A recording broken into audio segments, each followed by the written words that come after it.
All right, team. Well, super grateful and excited to have you here today. Those of you that are attending live, this is the Direct Selling Executives Forum's open forum for going all the way to owning your success. I'm just so grateful to have the speakers that we do have here on the line today. I'll be making the intros here in just a moment. The Direct Selling Executives Forum is a space for executives to share just real talk, real feedback on what's going on inside of the space and discuss topics that matter. Each of you in your own rights are respective leaders over just incredible groups of people. And we have a few hundred members of Direct Selling Executives in the groups on both LinkedIn and Facebook, and are super grateful to just have you here today. Today's panel is a bit different than our previous ones because it's not just interview questions with a single executive. We actually have our first three-person panel today. So I'm going to go ahead and walk through some introductions, and then we'll go ahead and get started with some of our questions for this week. So thank you so much for coming out, everybody, on this Friday, joining us on this panel, and just your time and being here. And Chris, if you're able to, are you able to join us on video as well? Yeah. Oh, fantastic. It's on video right now. Let me check. Will be in the lower left corner, I think. There you go. Oh, fantastic. Look at that. You guys have really cool backgrounds there. That's awesome. All right. Both Craig and Chris are rocking the cool backgrounds. I'm on Shilpa's camp. I'm like piles of books, which is my home office. So it's fun. Well, it's a beautiful day here in Chicago. We just got rid of all of our snow and it's finally warm again. So we are grateful to be here. And Shilpa, we are so pumped you joined us all the way from India in the middle of your Friday night. Thank you for spending date night with us here on the line. We love it. So we'll go ahead and open up, and I'm going to introduce each of our speakers to you. And so first off, let me walk through Shilpa Ajwani. Shilpa is a seasoned professional with a solid reputation for performing transformative leadership for over 25 years to global consumer and lifestyle brands. Got her start in direct selling back at Oriflame, then served for a term at Vorwerk, and most recently was manager of Tupperware India for 4 years. She's a big picture professional who's led organizations with vision, passion, and inspiration, and was also found to be in the trenches with the troops when the going got tough. She has strategically built businesses from startup to scale and led complex transformations as well. Thank you so much for being here, Shilpa. Next on the line, we have Chris Cicchinelli as CEO of Pure Romance. Now, for those of you that don't know Chris's story, Chris has grown a small family business in Cincinnati into the world's literal largest in-home and virtual party plan company for intimacy and wellness products. It's been an incredible story. I have childhood friends who promote your company, Chris, and absolutely love it. So it's great to have you here. Some kids that grew up right down the road from me on my farm in central Illinois. Chris spends over 200 days a year on the road, giving motivational seminars and personal training and meeting with the Pure Romance's independent consultants that now number more than 40,000 in every U.S. state and abroad. Today, the company has annual revenues of more than 350 million. And as a devoted family man, Chris and his wife Jessica have 3 children. In 2018, Chris and Jessica founded the Living with Change Foundation to help trans youth and their families. Thank you so much, Chris, for being here today. Craig Johanson, Craig started off as senior brand manager at Morinda, and then was VP of marketing at Zango when we first knew of each other. We didn't get to meet personally, but that was the first time Craig and I knew of each other was time at Zango, and then spent almost a decade plus as CMO at Kivana, where they had they had over $1.3 million in revenue their first day in business. What an incredible story Kivana's launch was. Today, Craig runs VIIVA as president of sales and marketing and has launched nearly 100 wellness and skincare products to date and has spoken to groups as large as 10,000 on the benefits of our space. So thank you so much, Craig, for jumping in here too last minute to join the panel. We really appreciate it. Chet, who had volunteered for our panel, had a last minute scheduling change right at the end, as did Ozma, and we have invited them to other panels to have in the future. We have a really awesome session coming up on April 16th as well as our next one. So we really appreciate each of you for being here today, and we're pumped to jump into the content. So as we get started, we'll go ladies first. We'll kick it off to Shilpa. What is one initiative that you believe every corporate team should be considering when it comes to 2021? And we'll go ahead and stop so we can see the bigger faces, because it's just fun to connect with everyone. You see a lot of stuff. Yes, Ben. So first of all, it's a big pleasure being here with all of you. It's my Friday night, but no better way to spend it, I guess, than talking about my favorite industry. So for me, if it's just one thing, and what I've been speaking a lot with my clients since I do strategy consulting now, is really enhance the experience and strengthen your story. And what do I mean by that? So what we're really doing now is looking at mapping the three things, actually: the employee experience, the Salesforce experience, and the consumer experience. Now, why is it important to map all these three?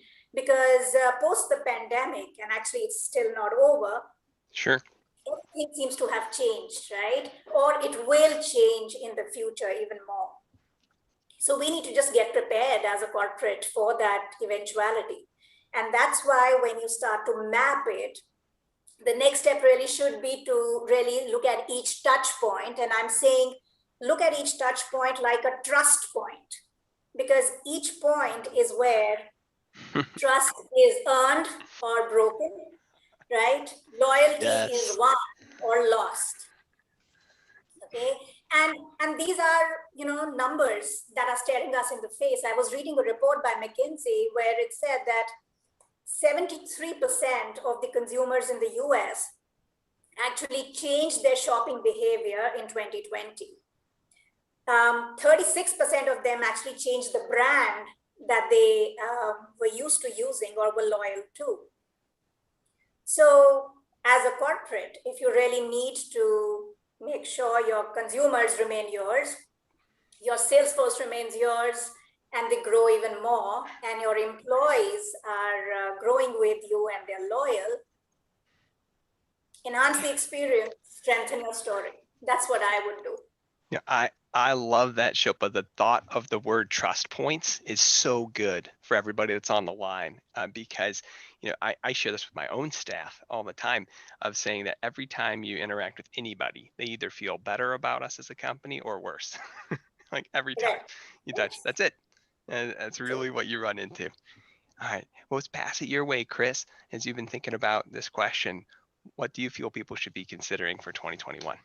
This was something we sat down with our team and really, had really dug in on and started thinking about it. And, our big initiative was, how do we make this, our community in the world, better place than which we found it, right?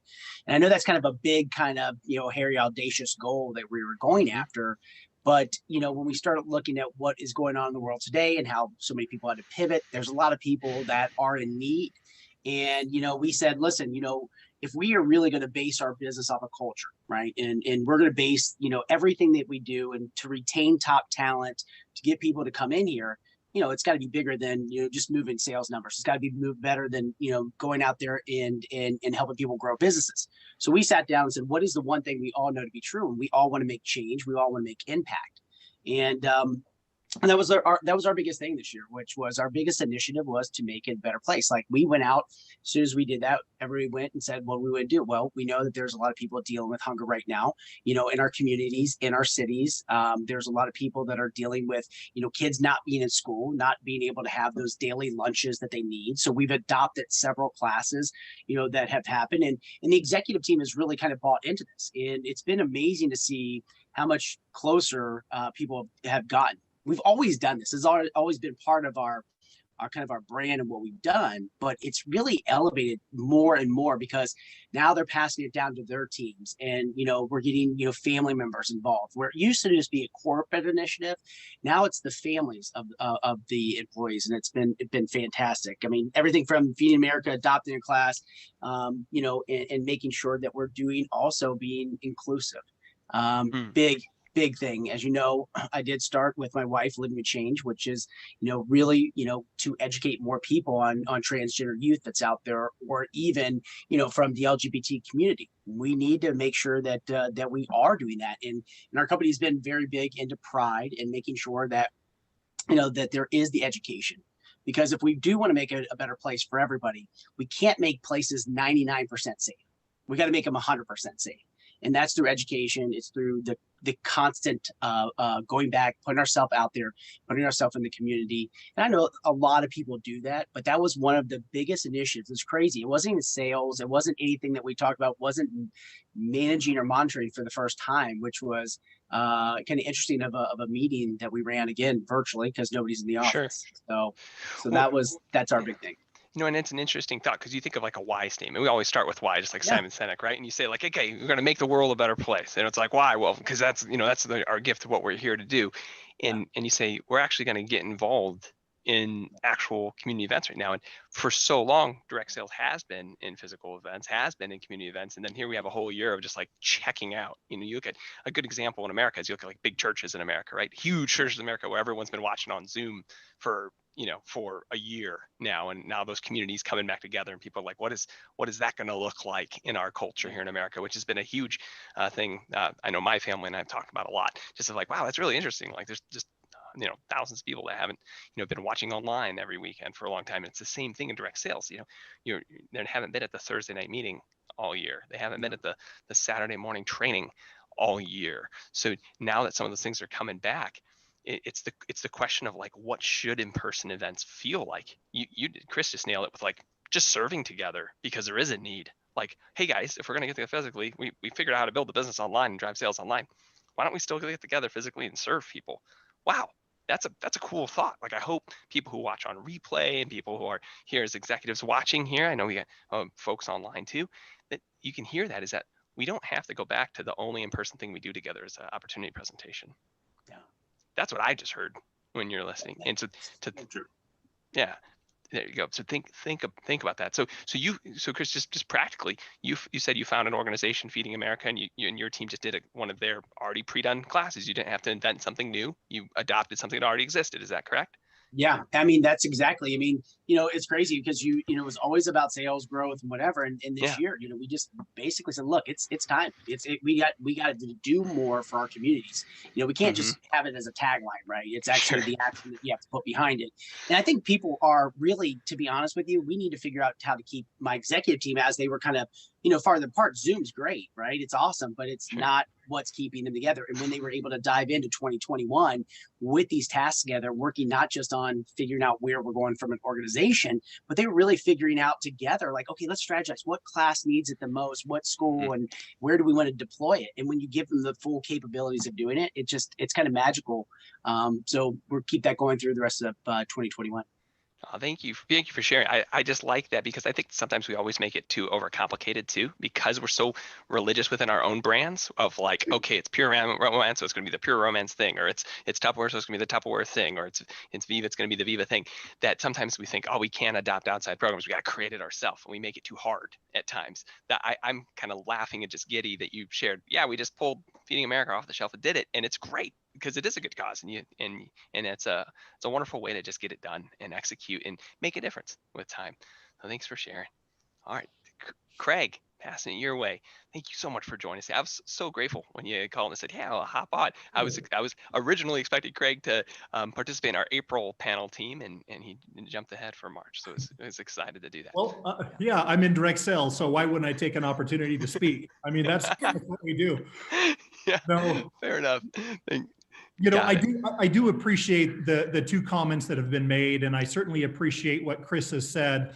I think that when you look at demographics within this industry, typically we break that down by age or by gender or whatever it might be. There is a demographic that he's talking about, and it's people who get involved in direct sales, that stick around in direct sales because there's a sense of purpose. That's one of those intangible demographics. And for some, checks can come and go, your organization can come and go, but they'll stick around because they feel like they're doing something great. And oftentimes I think that is overlooked. You know, for us, when I first took a look at the questions that you posed, I didn't want to hop into a subject that feels really tired. And having thought about that, I just decided to hop into a subject that feels really tired. That's And okay. that has to do with, Ben, that has to do with social media. Here's where I think we've gone wrong in this industry. Oh, now this is getting good. Go ahead. Yes, I want to hear this because this is good. when social media was the new thing, Mhm. obviously everybody thought, well, now I have a platform in which I have an inherently built-in network of people. Everyone's looking for their network, right? But now I've got them all connected. They're not connected in my phone, they're not connected elsewhere, but in social media, my friends from high school, my friends from church, my work friends, my family, my neighbors, we're all connected on social media. And so it made it really easy for people to begin to share. The problem is that so many people don't know how to share. Yeah. So what companies ended up doing is they ended up creating departments that manage their social media accounts. Basically, what these departments are, if we're just being honest with ourselves, what these departments are is these departments are a communication tool to their existing leadership, their existing field, people that follow them because they're already in the company. And it's a glorified, MailChimp. It's a glorified email platform. Basically, it's a way to communicate. But what you have is you have people jumping into companies that just start running and running really fast, and they go from talking about their children and what's happening in their personal life on social media to the next thing you know, there's 14 posts in a row about the company that they're with and they're so excited about, and their likes and their interactions with their friends, families, neighbors begin to go down and down and down. You see it all the time. I think one of the best things that a company can do right now is to teach people how to use social media. And it's not just, again, it's not just having a social media department of people who can create lovely posts. Yeah. Or interacting with a promotions department of people who can just create a promotion and advertise it on social media. Yeah. But what about hiring influencers, not just any influencers, but influencers who know how to convert into sales? Because I'll tell you what, most people, it's like ignorance on fire. They're excited. They start to post, and all they do is offend their friends. Most people need to post less about their company, not more about their company. But they need to know what to post, how to say it, when to say it, how much is too much, how much is too little. And, people, they want to be an influencer. They want to be a good influence for people who are around them, but they need coaching in order to do it. So if you say, hey, what do you think is maybe one of the biggest initiatives that any company should have in 2021? It's going to where the people are. It's going to where people naturally spend their time and replacing the part that's unnatural, which is the unnatural part about this business is selling. People don't know how to do it. Some are naturals at it, but most people, 90%, they've never done it. They're unfamiliar with it. And that is us teaching them how to use this tool, much like in the past, we would do trainings on compensation plan, trainings on product, trainings on how to conduct a hotel meeting. Now we need to teach every individual how to effectively use social media. Yeah, I love that you actually picked that, Craig, because it's not tired and old, because it's right that you said what you said. Because what you're asking about is how do we model the proper behavior? I finished the book No Filter about the founding of the Instagram and how Instagram grew and Systrom's plans when he sold to Facebook. And in there, his strategy constantly was to highlight people who are behaving properly on Instagram and have algorithms that hid people who were not behaving and modeling the way he thought you should behave as a Instagrammer, right? So that was Systrom's entire business plan of how we're going to grow. We're going to highlight people who model the proper behavior, and we're going to hide people who don't model the proper behavior of what he felt it should feel like to be on Instagram. And Facebook's a really interesting one, even to my heart when I think of social media, because I was one of the first users when you could only be a college student on it. I was 16 years ago, and there was only like 11 schools on it, and I had an account. And when I built my first MLM, I haven't been a distributor for, gosh, going to be 11 years next month, right? I've been on the vendor side of the space for 11 years. But for the 4 years I was a rep, most of my lead gen was on Facebook, and it wasn't in blasting what people do today where there's posting all over their walls. It was all in private messages, just like using the phone. When you said different technology and trainings, I would equate to the training I believe people need today in social media to the training we used to do on here's how you use your phone to call someone. Is here's how you use social media, because it's just another mode of communication. Here's how you use Facebook Messenger to start a great conversation and catch up with someone. Here's how you use WhatsApp to start a great conversation and catch up with someone. Here's how you use Instagram DM to ask a quality question and genuinely connect with someone. And the part when you say it does genuinely connect, oh, that takes energy. And it's like, yes, it does. Like it does. It's not skipping past that part. Team, Right. just from that And topic. there's a right way to do it, Ben, Yeah. and there's a right way to do it and a wrong way to do it. It's like Totally. 20 years ago when you had field leaders who were teaching people how to do a three-way call, how to introduce their upline, how to these basic fundamental things. That needs to be applied now to the way that people communicate. And how to edify. Hey, panel members, anything to add, gang? Just on the topic. I know anything you want to share there? I just saw some heads. Yeah, go ahead. No, I'm just very happy to hear the word purpose. I'm very big on that, and I am just so happy because I just felt that it's innate to direct sales, and now the world's sort of understanding and waking up to its power.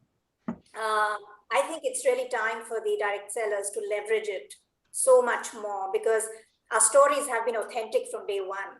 That's why most companies were born, right? And it's really time to tell that story so much more powerfully, to connect. The millennials want to hear it, the Gen Zs want to buy because of it. So why not talk about it? And social media is great, not to badger people with messages they don't want to hear, but who doesn't like to listen to stories? Yeah. And real stories. So that really should be storytelling should be part of the whole training as well. Yeah. Absolutely. And go ahead, Chris. Yeah. You know, it's so funny. I feel like Greg was looking at my next question for my leadership to my field, because that is exactly, are we broadcasting or are we connecting? I feel like they are all just broadcasting. And it's like, it's like, just take this, put this on social media. It is definitely something that we are on top of with our field. This is our biggest field initiative, is how are we communicating, right? People are kind of getting inundated. They are seeing so much that they don't know where they should put their attention, their time, their actions. And so for us, I was really sitting back and saying, listen, don't just broadcast. You got to be able to connect. And that is the biggest thing that we are working with, because that really was the thing that saved us. I mean, we basically were, before March of 2020, we were predominantly in-house. I mean, we did not pivot as a kind of online selling, social selling. It just wasn't in our kind of DNA. And as all of us know, that it's very tough to change the top, earners mindset on business plans, where we're going. And this was one of the biggest things that we talked about, is this was really our first year in kind of, i.e. social selling. And so they are taking everything in 10xing it, 20xing it, where, I know that everybody's seen that show Deadliest Catch out there. I feel like that's what I'm playing. I feel like they send this message out into the world and they hope that things kind of crawl back into the cage. Like the captain's sitting there, the crew's all kind of excited. Is there going to be something in the box when they pull back in a week? That's how I feel that it was in 2020. We really want them to get back to not doing broadcasting. It's great. You can have the venue, do it when you need to. But I think the more important thing is, how do we connect? And that was our biggest initiative for our leadership there. Especially because most of you guys have been social selling. Most of you have been in that world. That just wasn't who we were behind the times in that. I'll be more than frank about that. I didn't think we would pivot that well, and it worked out very, very well. So we're kind of like, we're in our first year of this, if I have to be technical, and honest. And so we're learning a lot, and we are teaching them not to do too much. But Chris, I love the, oh, go ahead. Yeah. I was just gonna piggyback that comment. Yeah. If you talk to 90% of the companies in this space, they are all having conversations around the boardroom table of how do we get a younger demographic? Probably 90% of the companies. How do we get younger? Yeah. Because the big companies out there, the legacy companies that are out there, if you want to call it Herbalife or New Skin or Amway, whoever you want to call as a legacy company, you know, those companies hit their strides on the backs of 30 and 40-year-olds. And there's something magical about that age group, that 30 to 40-year-old age group, where they've got a lot of ambition. They haven't hit it yet. They're looking for something big, but they've got just enough experience to be able, and composure and credibility to be able to share something with someone else. The younger you get on that sliding scale, the more you're going to have people who want to do what they're familiar with, the quick, easy, the social media. That's the way that they communicate. And if companies are missing that component and are trying to get younger, but still want to go to the Marriott every Thursday night at 7 o'clock for a 3-hour training, they will not attract a younger demographic. They just won't. And so you've got to, and the crazy part is you've got influencers out there that have 30, 40, 50, 60, 70,000 followers, but they don't know how to convert that into sales. So those are not the people that you necessarily want. They've got people that want to hear about how happy their children are, but there's others that are out there, they know how to convert.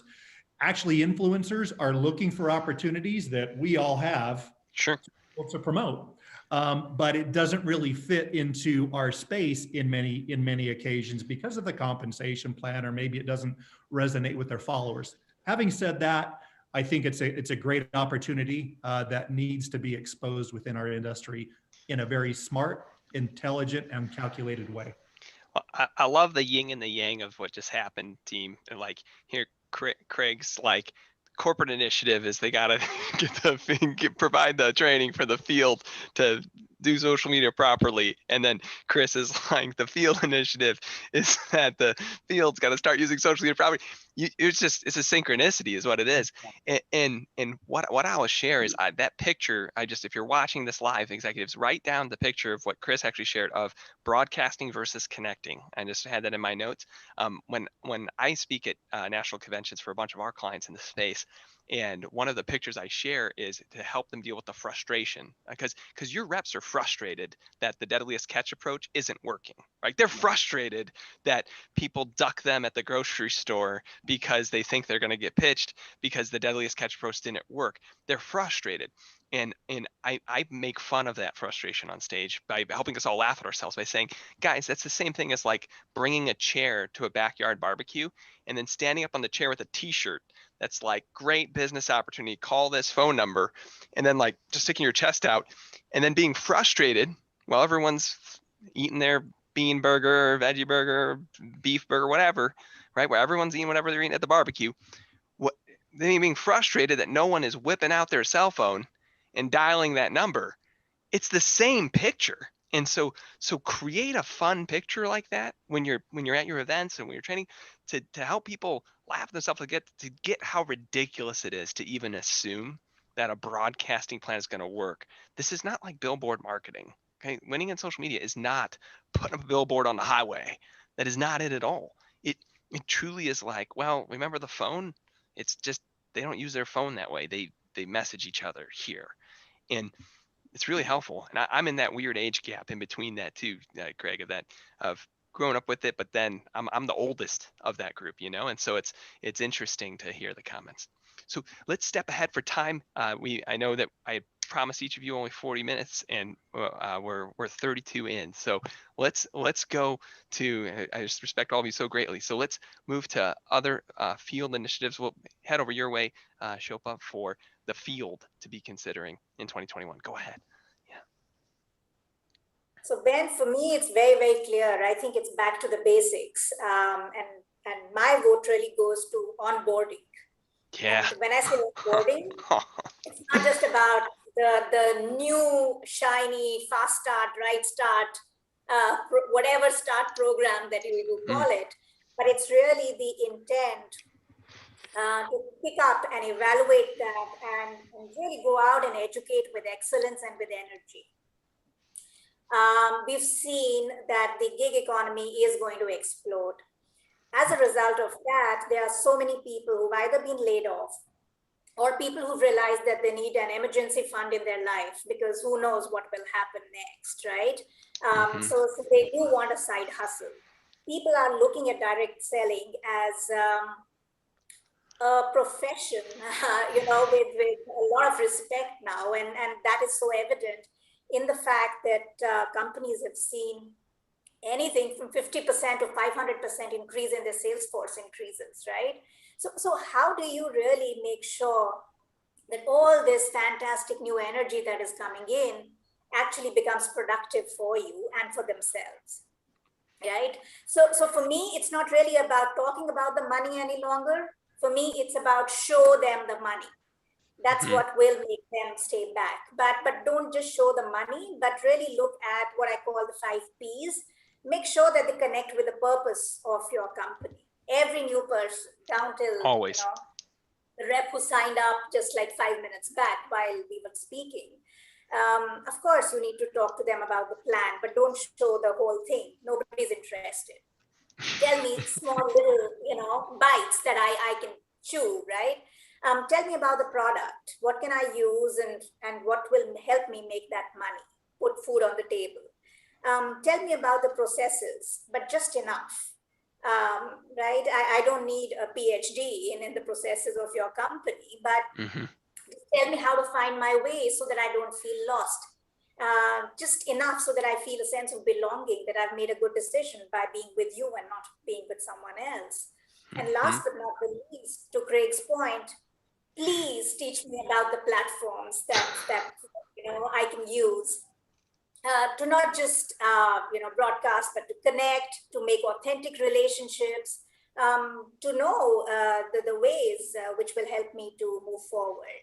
And that's where I think the first 48 hours, the first 7 days, 30, 60, 90, these are 5 points in the journey which I think are extremely critical.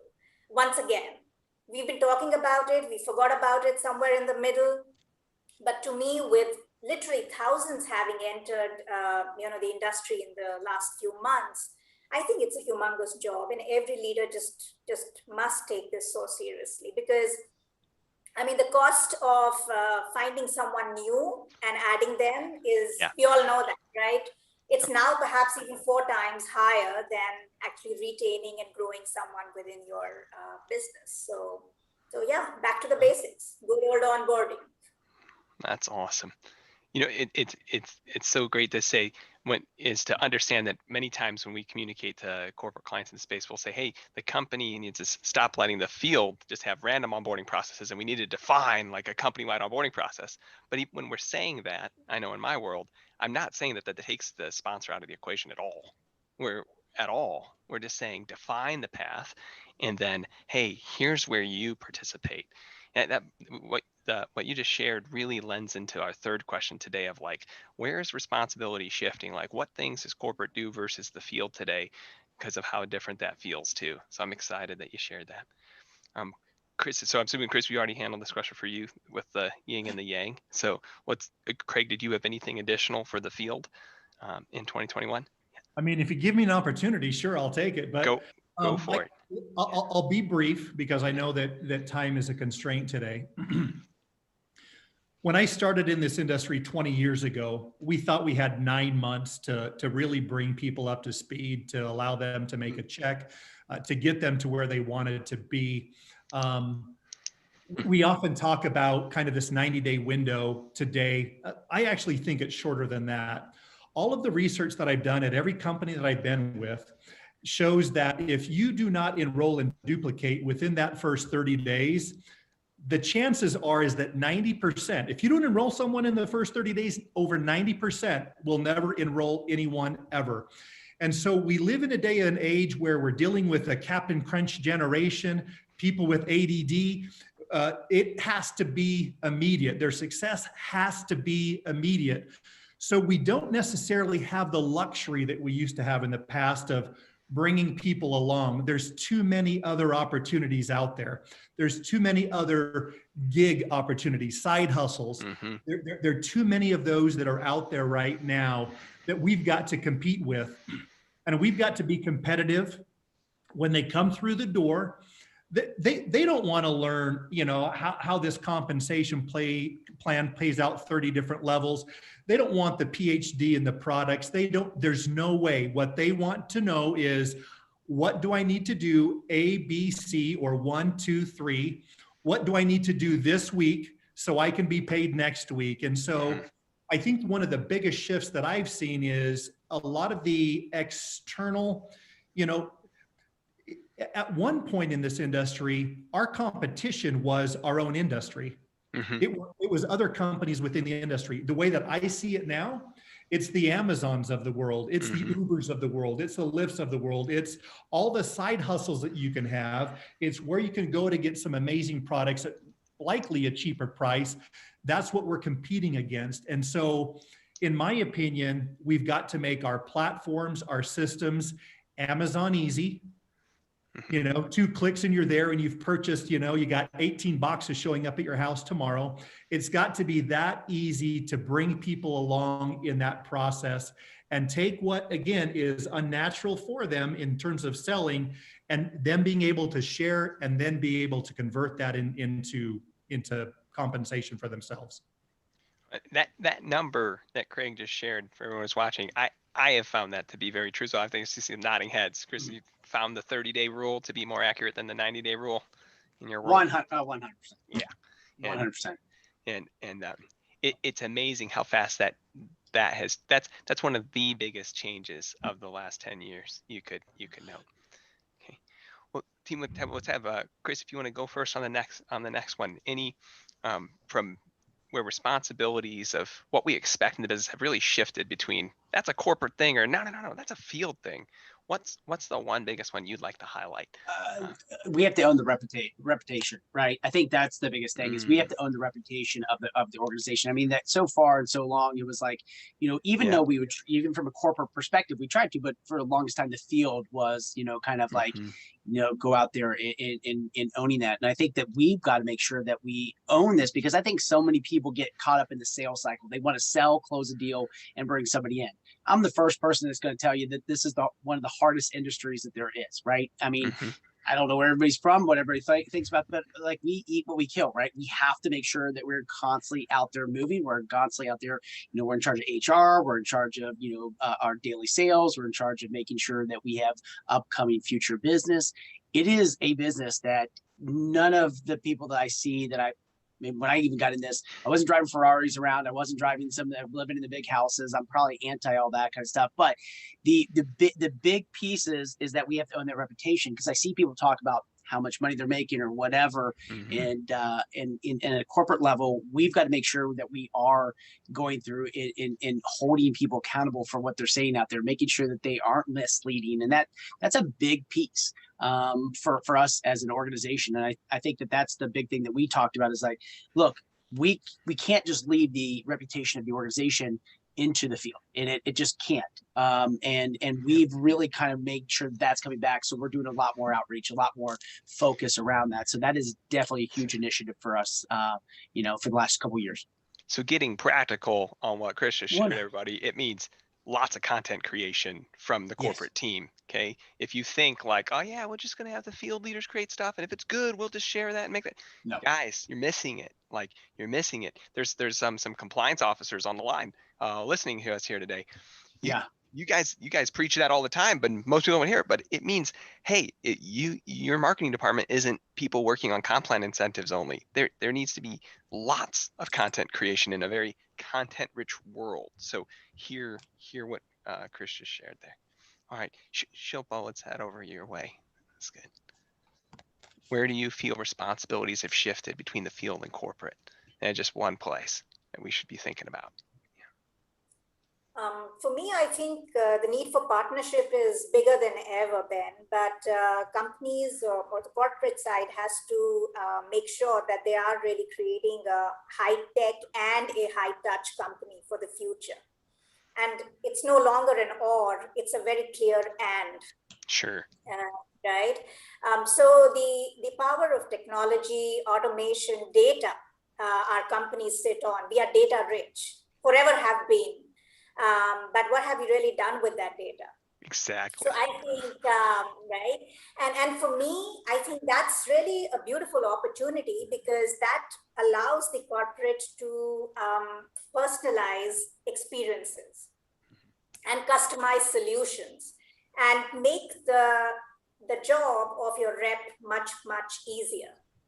So if I am nudged to wish 5 people birthday by an automated message, rather than having to remember good old phone book style or send my own reminders to myself or find other manual ways of doing it. If the company can really leverage that and automate a lot of that stuff, which uses technology, but really what's the intent here? The intent is to build that connection, to build that authentic relationship, to make sure that we are on top of the game, right? In this very dynamic VUCA world, which is changing around us all the time, even as reps. How do we constantly communicate great quality stuff to our consumers? Do I even know what my consumers are buying from me so that the next time I have an opportunity to upsell or link sell something, it just is a nudge that I get. And then it's up to me to use my magic as a rep and my training to make sure that I convert that into sales. So we've spoken a lot about influencers, but the corporate has a role to treat every rep as a nano influencer. Right? And convert them over time to a micro influencer and then to a macro influencer. So rather than the good old comp plan with its 30 levels, I have started to really look at our reps as possible influencers. And what can we really do? Because if we can help them to use their natural networks as what I call as zones of relationship, and use that and their influence within that in a meaningful way. So they don't scare away people, they actually are attraction magnets. And it's the use of technology actually will enable that to happen. I love that idea of technology for creating deeper connections and just being a better human. Many times the conversation I have around technology from my role is like, how do you build a system that feels like a top leader sitting next to you, telling you what to do next? And I use those words because the truth is, it's not just lots of reports. It isn't today. It's relevant information in that moment. And so whether it's inside your apps or your back offices or wherever it is, these feeds, I've called it predictive action science the last 3 years is when I get to speak on it. But it's been this idea of saying you need to be thinking about all the triggers and sequence and scheduled actions you want that suggest what you do in this moment to people so that it does feel like the connection's getting deep in there inside of the system. All right. We'll go to you, Craig, for one last thought, and then we have we have a rapid fire bonus question, and we'll be done. So go ahead. Okay, I'll be brief. I'll be brief on this. I'll be brief. Can't wait to get to the rapid fire, so I'll just be brief. It's a one-liner. Yeah. If you look back and you look at direct sales as a continuum, you look back at an Amway where all the company did in Amway in the beginning, they provided product, they paid commissions, and they provided whatever corporate support. The field had their own events, their own trainings, their own systems. Today, you cannot do that because Agreed. today technology drives so much of what we do as an industry. Technology drives it. So when I sit back and I look at who has what responsibility, I look at it as what can the field do and what do they do best? And that's obviously connecting with people. They've got connections to other people, their own network. And what can corporate do? Corporate, our responsibility is, in my opinion, is to invest in technology and invest into things that they cannot invest in, things that they cannot bring to the table, things that make their job easier. To have someone on staff who knows what a real drip campaign is like, a nurture campaign to bring someone along, someone who purchased a product 3 months ago, haven't purchased since. What do we do with those people? The person, obviously the person who brought them to the table will call them every month and say, don't you want to order? Don't you want to order? And they'll just get offended. Likely that person that is calling them on the phone will say, don't you want to retire in 3 years?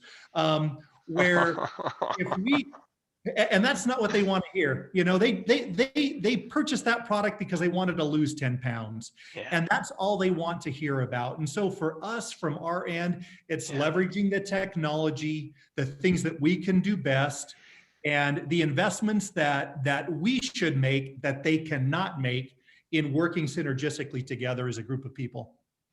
Awesome.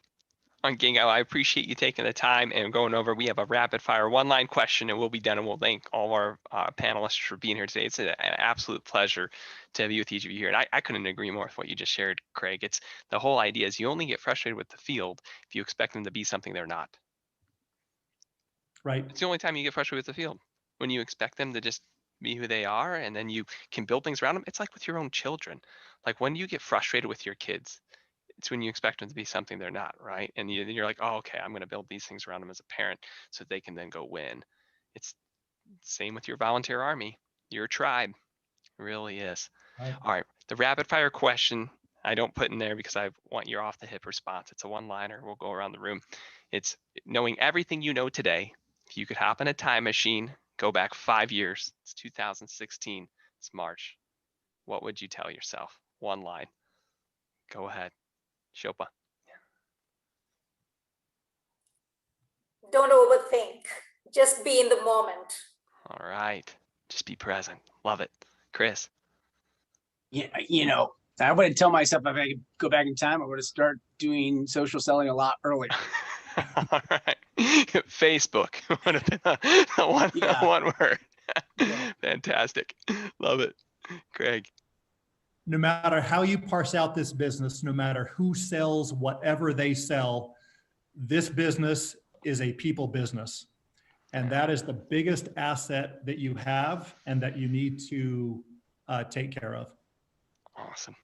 Well, team, really appreciate you for taking some time to be here today. It was an absolute honor to have you on the group. And I know we got a lot of folks in the LinkedIn group and Facebook group that are going to just love this time. We had tons of folks who couldn't attend live, but please give me the recording, and executives in the space. So thank you for making it a priority to be here.